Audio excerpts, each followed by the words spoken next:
You are Locked On Clippers Postcast, part of Locked On Sports Los Angeles on the Locked On Podcast Network.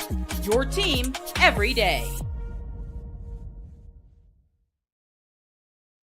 Well, hello and welcome to the Locked On Clippers Postcast on the Locked On Sports LA YouTube channel. I am Pete Fox, covering sports in LA dating back to 2007 for ESPN LA Radio and NBC Sports Radio. Of course, you can find us wherever you download your podcasts on the Locked On Clippers podcast feed. Of course, we come on after the game and break it down for you after every game right here on the Locked On Sports LA YouTube channel. Tonight's episode of the Locked On Clippers Postcast is brought to you by FanDuel.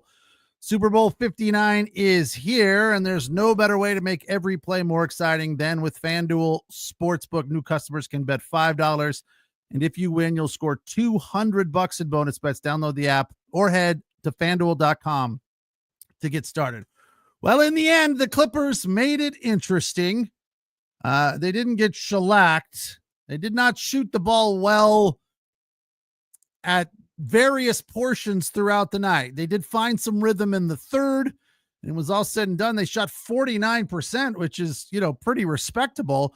Of course, the problem and story of this game was the onslaught of threes for the Phoenix Suns. They were on fire and just too much for the Clippers to handle from beyond the arc. The perimeter defense was loose at best, but it improved a little bit in the second quarter. But just every time just about any of their shooters touched the ball from beyond the arc, they were burying it. The Suns averaged 14 threes per game. They had 14 in the first half. Everyone just burying them. Nothing but net. Booker, Jones, Durant, Allen, O'Neal, easy looks. And the Clippers just didn't have an answer. But they found a little bit of rhythm. And I think it was based on the fact that they just kind of kept plugging away. They weren't going to give up. They stayed tenacious on defense. It wasn't fantastic, but it improved. The energy kicked up a notch in the third quarter. They went on a 15-3 run, then a 20-9 run, grabbed the lead for like the blink of an eye. They were up 67-66 for a minute, and the Suns came right back, had a three. Clippers just kept battling. They got it down to 2 points right at the very end of the game, but just couldn't get it over the finish line. So interesting game. But when it was all said and done, the Suns shooting from beyond the arc was just too much, way too much. So we come away from this going, okay, wasn't terrible. Could have been better. Need more from Kawhi Leonard, although he had a good game, 17 points. They upped the minutes to 28. I feel like that was probably the number that they set forth, even though they never tell us what the number is before the game. It's going up like 2 to 3 minutes every game. He played in the fourth quarter, which was nice, was helpful. But Kawhi at times went through some stretches where it didn't look good, like in the first quarter. Didn't get a shot off until the second quarter. Then he had a layup and another basket. But the first half for him just really was not good at all. Zoo had 12 in the first half. Derek Jones Jr. had 11. He finished with 12, which is kind of disappointing after an 11-point first half. Kawhi had 17, 1 of 5 from beyond the arc. The Clippers just couldn't keep up with Phoenix from three. And that really ultimately was the problem. And when another team is just punching you in the mouth time after time from beyond the arc, you feel compelled to at least try to keep up that way, and they just couldn't. James Harden did have 5 in the end, 5 of 10. That's a nice night from beyond the arc for him, but 10 of 32 for 32% versus 22 of 47 for 46%. Not a lot of fouls in this game. Clippers ended up with 20 foul shots, making 17 when it was over. 9 of 11 were the Suns from the line. So I look at this and I say, what could the Clippers have done better in this game to come away with the victory? And the bottom line is, I don't know that there was one simple solution. Of course, you could sit here and go, yeah, they got to guard the perimeter better. But when you got that many guys lighting it up from downtown, Kevin Durant, 4 threes, Royce O'Neal, 3 threes, Tyus Young, 5 threes, Devin Booker, 5 threes, Grayson Allen off the bench, 4 threes. Bradley Beal had 1 for 9 points when it was done. But it was just like they just had an answer. I kind of likened it to bringing a knife to a gunfight. That's what it felt like. The Clippers just didn't have the bullets. They didn't have any bullets. They had knives and whips and shields and swords, where the the Suns had weapons. They had bullets, and it was just too much for the Clippers. So a good game, but the Suns have had the Clippers number. That's their 3rd win against LA this year. The first 2 coming early in the season. Good game for Zubac, 12 of 17, 34 minutes, double-double. He had 25 points, 16 rebounds, and 11 of those defensive, 4 assists. That's big for Zubac. So there were some good things in this game. I still feel like if Kawhi Leonard is out there for the whole time, if he plays, 30 to 34 minutes, like Zoo, like Harden, who had 37 minutes, Norm Powell played 38, you put an extra 5 to 7 on Kawhi. I'm not saying they win, but it's a different ballgame. We're still not playing at full strength. And again, we sit here and watch and we say, okay, I get it. You got a plan. I'm gonna trust in the plan, because hopefully it means something down the road. Now, if you look at the standings after this game tonight, here's where the Clippers are. It's a meaningful game. Brian Seaman said it going in. This is a very big game for the Clippers. 26-20 overall in the 6th hole, 11.5 back of OKC. The Suns are 8th spot, now 24-21 after the win. They're 13 back of OKC and a game and a half back of the Clippers. So Clippers and Lakers are right there. Lakers had a win tonight over Orlando. So they've won 4 in a row in the 5 spot, and they also have 26 wins to go with 18 losses, a game ahead of the Clippers. Nuggets are in the 4 hole at 28-18, 9.5 back. Memphis is 3, and Houston is 2, 6 back of the Thunder. So to keep up with the Lakers would have been nice to have a win. They would have stayed ahead of them tonight had they won, or tied with them rather. And then, a game back of the Nuggets. So this is meaningful, a time of the season for them. Meaningful game, meaningful stretch. You got to keep playing well. Good news is the rest of this trip, some winnable games. Obviously against Charlotte and Toronto, those are beatable teams. The Spurs, who they play on Wednesday, have played well against the Clippers. They're not a good team. They're 20-23, but last time the Clippers faced them, it was not pretty for LA. They got pushed around.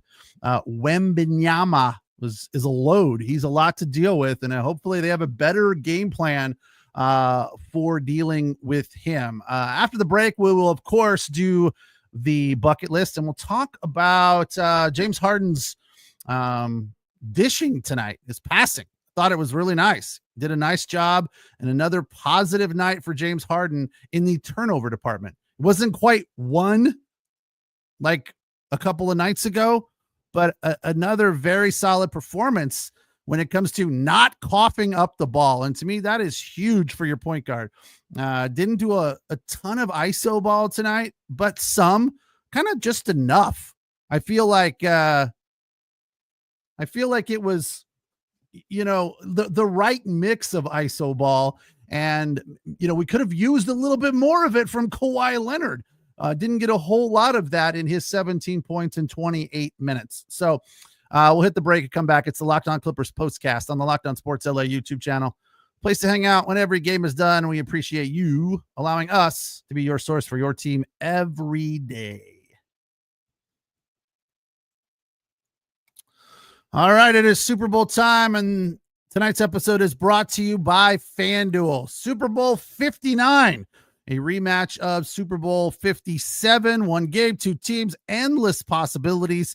And this is the time you get in on the wagering. I mean, if you wager no other time on no other sport all season long, this is the time of year, Super Bowl time, that you just absolutely feel compelled to get in all the exotic bets, length of the Super Bowl. Length of the national anthem, how the first points are going to be scored. Will the kickoff be run back for a touchdown? There's so many exotic, fun bets to make. And of course, then there's the obvious ones like who will be the MVP, coin toss, et cetera, et cetera. Live betting feature on FanDuel is huge. Lets you stay involved no matter what happens on the field. And the app is super easy to navigate. Plus, knowing that you can place a $5 bet and potentially win $200 in bonus bets for the Super Bowl. That is icing on the cake. So download the app and head over to FanDuel.com to get started. Bet $5, and if you win that bet, you'll score $200 in bonus bets for the big game, aka the Super Bowl. I can't believe we're saying Super Bowl. We're allowed to say that? That's awesome.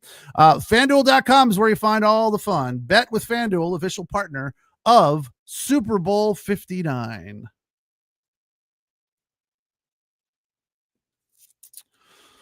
So the Clippers fall to the Suns 111-109. They made it interesting right there at the end. It was close, 2-point game.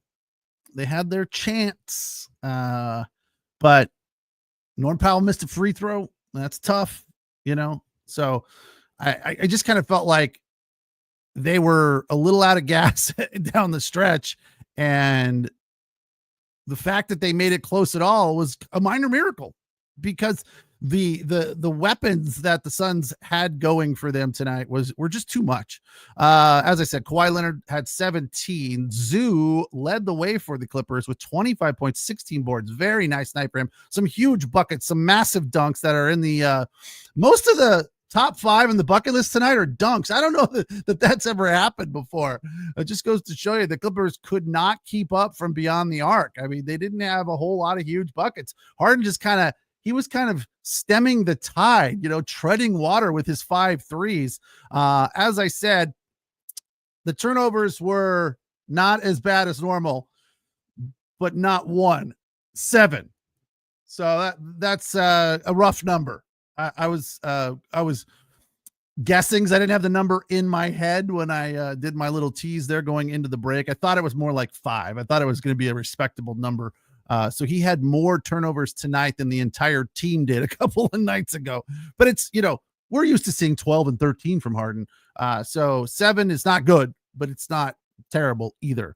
So when it's all said and done, 15 for the Clippers. And am I crazy to say that he's had 12? Is that wrong? I feel like it's wrong. I feel like that's unfair and egregious. But I wanted to talk about Harden's passing tonight. And it's something that has improved tremendously since Kawhi Leonard has started playing more. 10 assists for James Harden. He was making some fantastic passes, just bounce passes, pocket passes, kind of looking for the pass opportunity more than the shooting opportunity. And that's where it comes back to he wasn't playing a lot of ISO ball. He made a sweet pass to Mo Bamba, and Bamba found Derek Jones Jr., who buried a 3. That was early in the game in the first quarter, but it was just a nice sequence. The Clippers started off aggressively. Norm was working off the screen. Everything seemed to be working, but they just had a little bad stretch. Like the final minute of the first quarter, Suns scored back-to-back buckets and they grabbed a 4-point lead. Then at halftime, they were up 13, 60-43. Clippers shot 47% after having like a 30% first quarter. So got it back on track in the second quarter, 47% from the floor, but only 26% from beyond the arc. Again, Zoo had 12. Derek Jones had 11. Phoenix, 56% from beyond the arc in the first half, besting or matching their season average of 14 threes in the first half. They shot 48% from the floor, and in the first half, Booker had 13. But they kept it going, and that's how they won this game. I mean, they just were absolutely relentless. The other thing that, to me, was a huge problem, which we'll get to here in a little bit, but the Clippers' second chance opportunities were not good.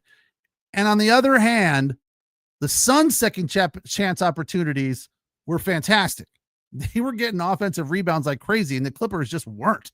I don't know what was going on with that because that's not the Clippers' game. They don't allow a lot of second chance opportunities, and they get a ton of them. So was it energy? Was it the Suns just having more desire, more tenacity tonight? I don't know. but it was definitely an issue. We'll get to the numbers here after we hit the bucket list here on the Locked On Clippers postcast. For number 5 tonight, Jarek Jones Jr. had one of the most spectacular follow dunks I think I have ever seen. Is that too much to say? At least this season. I mean, it was head above the rim, hand extended behind his head as far as he could possibly get it. One hand rebound, follow, hammer. It was just absolutely stunning. Big time basket. 5:59 of the first, 19:50. If you haven't seen it, it's one of those baskets that makes you go, oh, like out of your seat exciting. It was awesome. For number 4, Zoo had a dunk where he was penetrating, pump faked the pass to the corner. Excuse me, hold on. Need some water. Got a little too excited about DJ's dunk. Sorry. Yeah, Zoo pump fakes to the corner where he passes all the time. Kept it, threw it down, 2:59 mark of the second. It made it 51-43 Phoenix. So Clippers climbing back at that point. For number 3, Kawhi had a dunk for the lead at the 6-minute mark of the third to make it 67-66. That was the one lead the Clippers had in the second half, but it was a sweet dunk from Kawhi. Number 2, Harden had a 3 at the 2:09 mark. Clippers needed that basket. They pulled to within 3 at that point. And for number 1, Porter made a beautiful pass to Terrence Mann, who threw it down at the 8:30 mark of the fourth for a dunk. That made it a 4-point ball game. That was right around when the Clippers they just kept treading water, hanging around. Again, they went on a 15-3 run in the third and a 20-9 run also in the third. But too many threes from the Phoenix Suns tonight. All in all, they just the onslaught from beyond the arc was too much.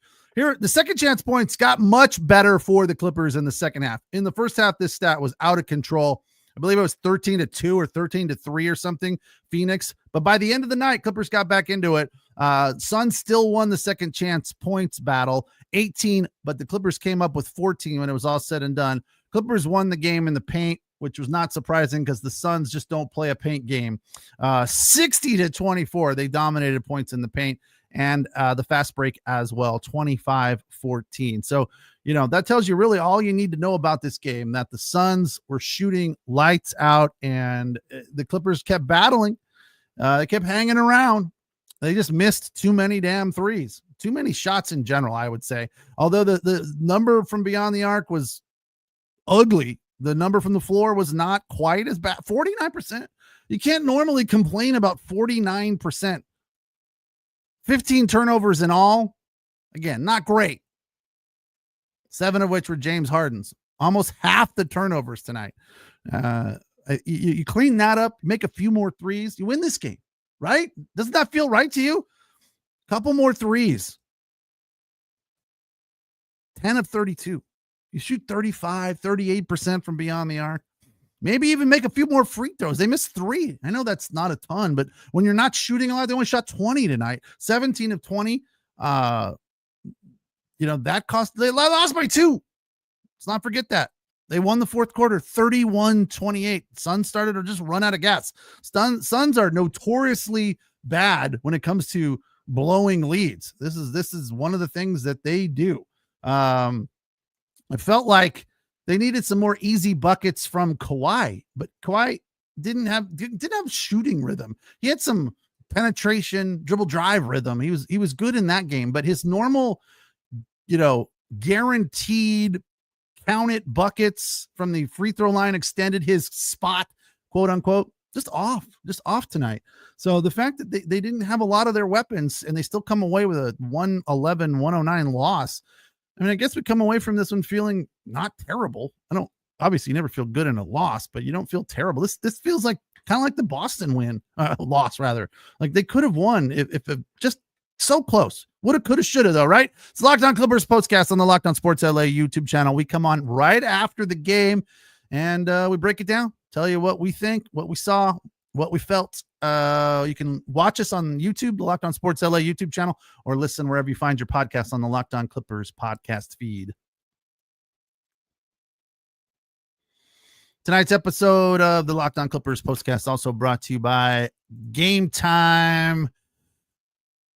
I love going to live events. Sports, obviously, number one. Concerts, a very close number two, but I've gotten spoiled when it comes to concerts. I don't like going to concerts when the tickets aren't great, when they're too expensive, and when it's an act I don't love. For sporting events, sometimes it's just fun to be in the building. I don't even care a lot of the times where the seats are. They could be the worst seats in the house. As long as you're in the building, you get to experience the energy. It's cool. And one of the great things about Game Time is the prices. They just beat any prices that you think you should be paying. I tell people about it all the time because people hit me up and go, "Hey, can you give me some tickets?" I'm like, "Nope, sorry." But I can tell you about Game Time. And I've told a lot of people about it. They go and they go, "Wow." And I always give them the tip of, look, when you're trying to find a basketball game, football, to a certain extent, it works as well. Look at the opponent, right? When it's Clippers Celtics, it's going to cost more than Clippers Charlotte, Clippers Hornets, or Clippers New Orleans. It's just going to cost less depending on the opponent. And if it's like a Tuesday versus a Saturday against a top team. So that's a great way to save money. They also have this cool feature called Game Time Picks, where they kind of curate what, with AI, what you like and what's near you. So that's helpful for you. And they also have views from the seat, which is one of my favorite aspects of the Game Time app. You go on there, you're going to buy these tickets, and then you can click on it. It'll show you what you're going to see. Sometimes moving one section over or a couple rows up can save you a ton of money. So take the guesswork out of buying tickets with Game Time. Download the Game Time app, create an account, use the word or code Locked On NBA. That's LOCKEDON NBA. $20 off your first purchase. Terms apply. Again, create an account. Use the code Locked On NBA, $20 off your first purchase. Download Game Time today. Last minute tickets can save you a lot of money, maybe even the lowest price, guaranteed. Oh, Game Time. What is it? What time is it? It's Game Time.